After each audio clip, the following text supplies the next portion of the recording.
हे everyone, welcome back to my channel. मी कोमल तुमचं अगदी मनापासून स्वागत करते. आय होप तुम्ही पण मस्त आणि मजेतच असणार. तर तुम्ही बघू शकतात, इकडे मी माझी घरातले कामं करायला सुरुवात केलेली आहे. सकाळचे वाजलेले होते, म्हणजे 7 वाजलेले होते. आज मी थोडं लवकरच उठले होते. सो घरातले पटपट कामं आवरायला घेतले. अगोदर जे काही मटकी वगैरे टाकायची होती दुकानासाठी ती टाकून घेतली आणि मी लगेच घरातले जे काही रात्रीचे भांडे वॉश करून ठेवलेले असतात ते लावून घेतले. मग आणि घरं वगैरे क्लीन करायला घेतले. जर व्हिडिओमध्ये खूप जास्त गॅप पडतोय, म्हणजे मी प्रयत्न करेल की कंटिन्यू माझे व्हिडिओ जे आहेत ते येण्याचे. सो त्याचं कारण असं आहे की म्हणजे व्हिडिओ एडिट करायला टाईमच मिळत नाही. 4 दिवसानंतर मी तुमच्यासोबत माझा जो काही व्हिडिओ शेअर करते, सो तेवढं तुम्ही समजून घ्या. तर त्यानंतर मस्त इकडे माझे घरं वगैरे पण झाडून झालेले होते आणि हे जे जिना दिसतो म्हणजे बाहेर मी पूर्ण कचरा काढून घेत असते आणि खाली मग पूर्ण असं झाडून घेत असते. सो त्यानंतर मग लगेच झाडांना पाणी टाकायला घेतलं. खूप दिवसानंतर टाकते आणि टाकणंच होत नव्हतं. चला म्हटलं आज अगोदर हे काम करून घेऊया. माझं असं म्हणणं आहे की अंघोळ केली की त्यानंतर टाकत असते, पण मग आज ठरवलं की लवकरच झाडांना मस्त पाणी वगैरे देऊन देत असते. मागच्या वेळेस तुम्हाला बोललेली होती की आमच्या घरी मस्त पेरूचे असे झाड वगैरे म्हणजे उगलेले आहेत. तर तुम्ही बघू शकता त्यांना मस्त तिकडे आम्ही एका बास्केटमध्ये लावून दिलेले आहेत. सो आता बघू ते किती ग्रो करतात त्यावर डिपेंड आहे. आणि इकडे मस्त मी तुळशींना आणि लगेच जे काही माझे ॲलोवेरा लावलेले आहेत सो त्यांना मस्त पाणी वगैरे दिलं. पण ॲलोवेरा कट करायचं म्हणजे अजिबात इच्छा होत नाही, कारण माझी अशी इच्छा आहे की ते छान असे खूप जास्त जाड व्हावे आणि त्यातला जो गर आहे तो एकदम छान निघावा. जर छोटे छोटे असले ना तर मग त्यातला गर व्यवस्थित निघत नाही आणि त्यामुळे आपली पण चिडचिड होत असते. दूध पण घेतलं आणि दूध पण तापवायला घेतलं एकीकडे. आणि माझं काही पार्सल मला रिसीव झालेलं होतं. म्हणजे मी आता रोज एक नारळ पाणी घेत असतं, त्यासाठी मग मी असे काही स्ट्रॉ मागवून घेतलेले होते, कारण ते प्लास्टिकचे स्ट्रॉ ना मला आवडत नाही. सो त्यासाठी मी फ्लिपकार्टवरून हे स्ट्रॉ बाय केलेले आहेत. जर तुम्हाला याची लिंक हवी असेल तर मी खाली डिस्क्रिप्शन बॉक्समध्ये तुम्हाला सेंड करून देईल. तर तुम्ही बघू शकता 2 असे म्हणजे 4 असे स्ट्रॉ मला रिसीव झालेले आहेत. सोबत असं क्लीन करायला एक ब्रश पण मिळालेला आहे. 2 असे ज्युसर आहे आणि एक सिंपल असे 2 पूर्ण आहे. तुम्ही बघू शकता तिकडे मस्त असं निवांत जे काही माझं हे आहे नारळ पाणी मस्त एन्जॉय केलं आणि लगेच मला नाश्ता पण करून घ्यायचा होता. ऑनलाईन आता सर्व मिळतं, सगळं सगळं सगळं काही मिळतं. सो आणि जास्त काही महाग नाही, म्हणजे 85 रुपयाला मला ते 5 वस्तू अशा मिळालेल्या होत्या.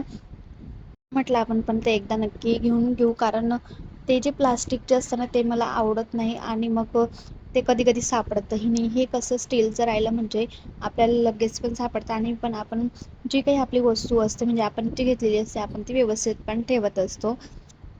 तर इकडे आज मी नाश्त्यामध्ये मस्त उपमा करणार होती. सो त्यासाठी इकडे मस्त मी रवा वगैरे पण भाजून घेतलेला होता आणि कांदा टोमॅटो व्यवस्थित कट करून लगेच कढईमध्ये फ्राय करायला घेतला. मला कोणी कोणी म्हणजे हे पण म्हटलं की उपीट पण म्हणतात, त्यामध्ये तुम्ही उडदाची डाळ पण टाकून घेऊ शकता. सो मी ते काही ॲड केलं नाही, पण तसा पण खूप छान असा उपमा लागत असतो आणि मला असा पण आवडतो. आणि उपमा हा म्हणजे पचायला एकदम हलका असा ब्रेकफास्ट असतो सकाळी घेण्यासाठी. सो मी तेच मस्त आता घेत असते. तर मी नाश्ता घरी करत नव्हती, म्हणजे दुकानात वगैरे करत होती, पण आता प्रॉपरली असं नाश्ता वगैरे पण घरीच बनवते. ज्या दिवशी दुकानात असते त्या दिवशी पूर्वा माझ्यासाठी असं काहीतरी नाश्ता वगैरे पण करून आणत असते. तर इकडे माझा नाश्ता वगैरे रेडी झालेला आहे. मस्त घरची जी शेव असते ती टाकली आणि मस्त माझा उपमा एन्जॉय करायला घेतला. मस्त भरपूर अशी कोथिंबीर पण ॲड केली होती आणि खरं खूप छान असा टेस्टीला लागत होता. आणि लगेच नाश्ता वगैरे केला आणि तसंच मग लगेच मला घरं पण पुसून घ्यायचे होते.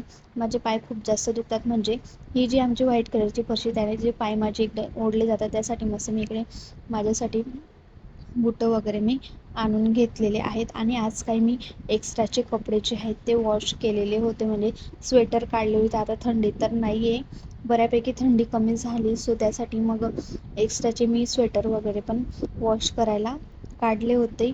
तर अगोदर भरपूर म्हणजे 1-1.5 तास अगोदर माझे धुणं वगैरे धुवून झालेलं होतं. सो त्यानंतर मी टाकायला घेतलं, म्हणजे जे काही पिळायचे एफर्ट असतात ते कमी लागत असतात. सो त्याच्यासाठी मग डायरेक्टली टाकलं तरी काम होऊन जात असं. तर अशाच प्रकारे मी इकडे मस्त माझं स्वेटर वगैरे टाकून घेतले. त्याचे कामं मात्र काही संपत नाही, एक ना एक काम मात्र माझं चालू होतं. म्हणजे मी घरीच होती, सो मग लगेच दुपारचा स्वयंपाक मला करायचा होता. तर मी त्यासाठी मेथी होती, तर चला म्हटलं मेथीचंच आज काहीतरी वेगळा प्रकार करूया. तर मी त्यासाठी मस्त मेथी स्वच्छ धुवून घेतली 4-5 पाण्याने आणि लगेच त्याला बारीक अशी कट करून घेतली. थोडंसं तेल टाकलं आणि त्यामध्ये लसूण टाकला आणि लगेच जी काही भाजी होती ती व्यवस्थित तिला आकसून घेतली. मग ती म्हणजे जी थोडीशी वाफळली जाते त्यानंतर तिला काढून घेतली एका याच्यामध्ये आणि लगेच एकीकडे तीळ घेतली, हरभऱ्याची डाळ घेतली आणि जे काही शेंगदाणे असतात ना त्याची मला ग्रेव्ही करायची होती, म्हणजे मला लसूणी मेथी करायची होती. सो त्यासाठी मग इकडे माझे जे काही मी हे व्यवस्थित 2 मिनटं असं व्यवस्थित भाजून घ्यायचं शेंगदाणे, हरभऱ्याची डाळ, जेणेकरून म्हणजे खूप छान अशी टेस्ट येते. तुम्ही पण एकदा नक्की ट्राय करा. तर मी इकडे लगेच तेल वगैरे तापवायला ठेवलं होतं. त्यामध्ये जिरं, मोहरी टाकली आणि लगेच जे काही परत लसूण टाकला. लसूण टाकल्यानंतर मग त्यामध्ये कांदा टाकला. कांदा थोडाफार फ्राय होऊ दिल्यानंतर मस्त त्यामध्ये मी हळद ॲड केली. पण फर्स्ट टाईम अशी लसूणी मेथी ट्राय करणार होती. तर मी इकडे कांदा वगैरे पण झालेला होता. लगेच त्यामध्ये हळद ॲड केली आणि कांदा छान परतून घेतला. लगेच मी त्यामध्ये टोमॅटो वगैरे पण ॲड केला. जी काही बारीक चिरलेली कोथिंबीर होती ती पण टाकली. अशा प्रकारे माझा जो मसाला आहे तो तयार झालेला होता. लगेच जे काही आपल्या घरातले सुके मसाले असतात, लाल तिखट टाकली थोडीशी, नंतर त्यामध्ये थोडासा धना पावडर टाकला आणि छान असं परतून घेतले. आता जी काही माझी ग्रेव्ही झालेली होती, म्हणजे पाणी टाकून व्यवस्थित ती ग्रेव्हीला आपण करून घ्यायची असते.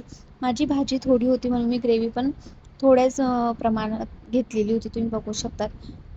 तर अशा प्रकारे तुम्हाला पण ग्रेव्ही तयार करून घ्यायची आहे आणि त्यामध्ये थोडं जास्त पाणी टाका, जेणेकरून ती तुम्हाला जर पातळ हवी असेल भाजी तर तुम्ही ग्रेव्हीमध्ये जास्त पाणी टाकू शकता. आता मला कोरडी भाजी हवी होती म्हणून मी जास्त पाणी काही ॲड केलेलं नाही. अशा प्रकारे माझी इकडे ग्रेव्ही मस्त ॲड वगैरे झालेली होती. चला म्हटलं आज काहीतरी वेगळी मेथीची भाजी ट्राय करावी. नेहमी तर आपण अशी साधीच करत असतो, म्हणजे लसूण मिरची टाकूनच. तशी मला आवडत नाही, सो त्यासाठी मस्त आज मी लसूणी मेथी तयार करायला घेतली. तर इकडे मस्त माझं मी पाणी पण ॲड केलेलं होतं. आता याला तेल छान सुटू द्यायचं, झाकण वगैरे ठेवून द्यायचं. जे काही आपलं ताट वगैरे प्लेट वगैरे असते तर झाकून द्यायच्या. तेल सुटूसर त्याला व्यवस्थित असं प्रमाणात होऊ द्यायचं. तुम्ही बघू शकतात इकडे मस्त भाजीला तेल वगैरे सुटलेलं होतं. भाजीला भरपूर असं तेल वगैरे सुटलेलं होतं, कारण त्यामध्ये शेंगदाणे टाकल्यामुळे त्याला भरपूर असं तेल सुटलेलं होतं. तर त्यानंतर जी काही माझी भाजी होती म्हणजे मेथीची, ती त्यामध्ये ॲड करायला घेतली. भाजी माझी थोडीच होती, 2 जणांसाठीच मला स्वयंपाक करायचा होता. सो त्यासाठी भाजी माझी आम्हाला पुरेल अशीच मी घेतलेली होती. सो तुम्ही जर जास्त मेंबर असेल तर तुम्ही जास्त घेऊ शकता. आणि ग्रेव्ही जी आहे ती पाणी टाकून व्यवस्थित पातळ करायची, म्हणजे भाजी जी आहे ती अजून खूप अशी म्हणजे पातळ येऊ शकते आणि मस्त आपल्याला भाजी एन्जॉय करू शकतो. पण त्याला व्यवस्थित एकजीव मी करून घेतली आणि त्यामध्ये थोडं पाणी ॲड केलं तरी चालतं आणि चवीनुसार मीठ टाकलं. सो अशा प्रकारे आज माझी मस्त भाजी होणार होती. आणि मेथीची भाजी म्हटलं की आपल्या शरीरासाठी खूप जास्त पौष्टिक असतं. माझं तरी असं म्हणणं असतं की मी जास्त करून पौष्टिक खायचा प्रयत्न करते सध्या आता तरी. तर इकडे मस्त भाजीला थोडं मंद आचेवर मी होऊ देणार होती, पण माझं इकडे हलवायचंच काम चालू होतं. कारण असं झालं माझ्याकडनं ग्रेव्ही कमी पडली होती का काय, पण तुम्ही मस्त छान अशी ग्रेव्हीला पाणी टाकून व्यवस्थित थोडी पातळ होईल असं करा. चवीनुसार त्याच्यामध्ये मीठ ॲड केलं आणि परत जी आपली मेथी आहे ती व्यवस्थित मी एकजीव करायला घेतली. तर खरंच पर्सनली सांगते, इतकी भारी भाजी झाली होती ना, घरात सगळ्यांना आवडली.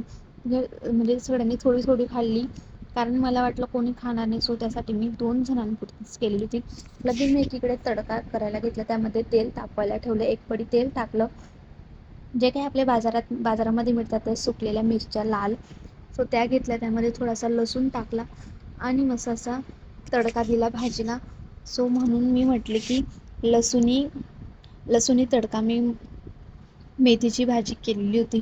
खरंच म्हणजे मला खूप दिवसापासून ही भाजी ट्राय करून बघायची होती आणि आपली भाजी इकडे मस्त रेडी वगैरे झालेली आहे. संध्याकाळी आम्ही निघालो, म्हणजे गावात जायचं होतं. पूर्वाला करायचा होता हेअर स्पा, म्हणजे खूप दिवसापासून करायचा होता. तर आम्ही दोघीजणी निघालेलो होतो. त्यानंतर मी पण थोडं बसून घेतलेलं होतं. मला तर काय मात्र काही करायचं नव्हतं, कारण मी माझे केसांना जे आहे ते घरीच काही ना काही ट्राय करत असते. सो त्यानंतर आम्हाला कॉस्मेटिकमध्ये मला कॉटन घ्यायचे होते. सो कॉटन वगैरे घेतले आणि त्यानंतर मस्त पेस्ट्री वगैरे घेतली आणि घरी यायला निघालो.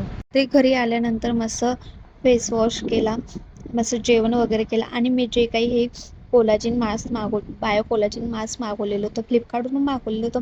एकदम अफोर्डेबल प्राईसमध्ये, म्हणजे ₹200 4 असे पॅक त्यामध्ये येत असतात. सो त्यासाठी मी पटकन असं अनबॉक्सिंग करायला घेतलं आणि लगेच चला म्हटलं रात्री लावून घेऊया. तर फेस वॉश छान क्लीन वगैरे करून घेतला आणि लगेच त्यावर एक एक करून अप्लाय करायला घेतलं. तर हे जे तुम्हाला 2 शीट दिसत आहेत हे म्हणजे आईसच्या अंडर आईस खाली लावायचं आहे. सो त्यासाठी मी अगोदर ते व्यवस्थित लावून घेतलं. अशा प्रकारे माझा सर्व जो मास्क आहे तो एकदम लावून झालेला होता. हा मास्क तुम्ही 2-3 तास पण राहू देऊ शकता, त्यानंतर ओव्हरनाईट पण राहू देऊ शकता, कारण जे काही तुम्हाला हे व्हाईट कलरचं दिसतं हे पूर्ण